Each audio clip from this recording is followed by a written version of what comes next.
Kazakhstan at the beginning of 20th century, 1900 to 1915. In 1900, Kazakhstan situation. Great hardship. This year in Kazakhstan, they tried to build railways and coal mines, cinemas and symphonic orchestra, implementing a resettlement policy, taking land away from the local population and forcefully baptizing Kazakhs. Then was the beginning of the revolutions. The main revolution that stirred the local population was the Russian Revolution. Due to the Russian Revolution, it gave the push to the political awakening of the workers of Kazakhstan against social and other type of oppression. The great string of strikes in Kazakhstan on railway happened. Transportation movements of trains were repeatedly stopped by workers demanding 8 hours of work a day, and in the form of protest, they even took control of the station, created labor union sites, and sometimes the whole roads were blocked.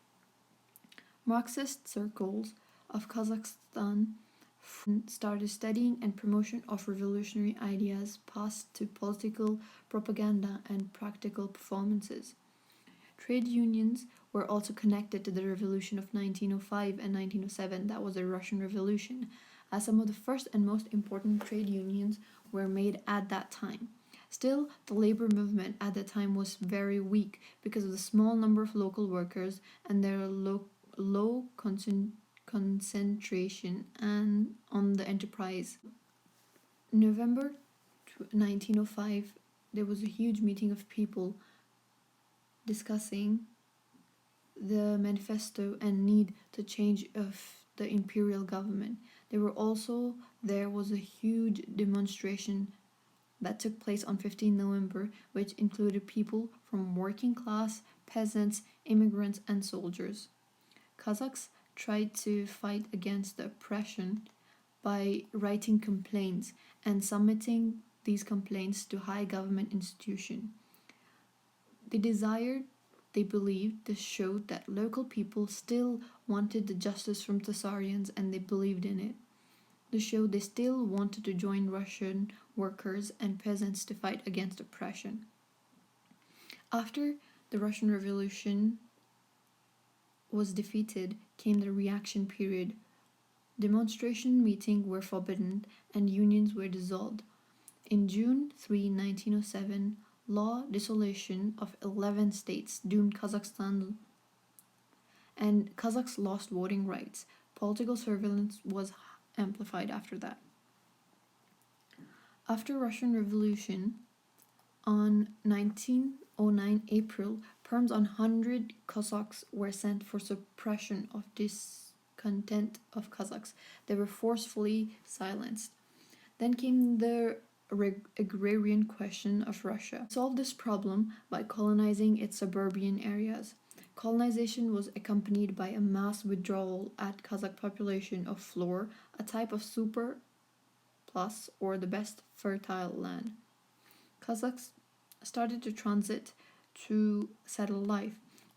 It was done by Russians as it helped them to control the land and take control of the most fertile and good land. Then was increasing national and colonial oppression. Strengthening of national and colonial oppression, agrarian policies of Tsarism, penetration of capitalist relation into social and economic life of Edge led to rebellion. The national movement at the time was non-uniform. In the early 20th century, there were two major magazines which represented the ideology of the locals.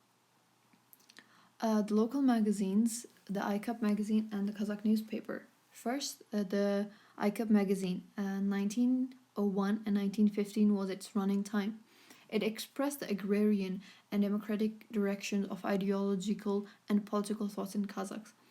And their main topics were the agricultural problems at that time, the lack of education and knowledge in the people of Edge, the development of the commodities and money.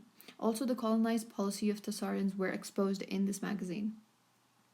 The Kazakh newspaper that ran between 1913 to 1918, the main issues were liberal and democratic ideas. They wanted freedom from Russia. They required cancellation of state ownership of earth and transferring it to the Kazakhs, who it originally belonged to, and demanded evolutionary development of society.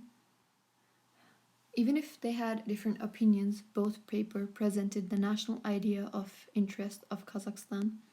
In the upcoming year of 1910 and 11, due to new economic recovery in Kazakhstan, almost 300 people went on strike demanding increase in salaries.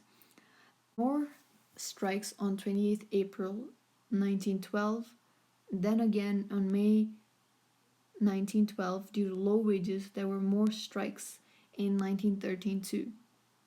Then again after 1913, the workers' speeches started affecting the country's approach against the Tsarism and developed national liberal movement. Peasants refused to pay tax. All Kazakh workers were against the Tsarism. They refused to pay tax and attacked military teams.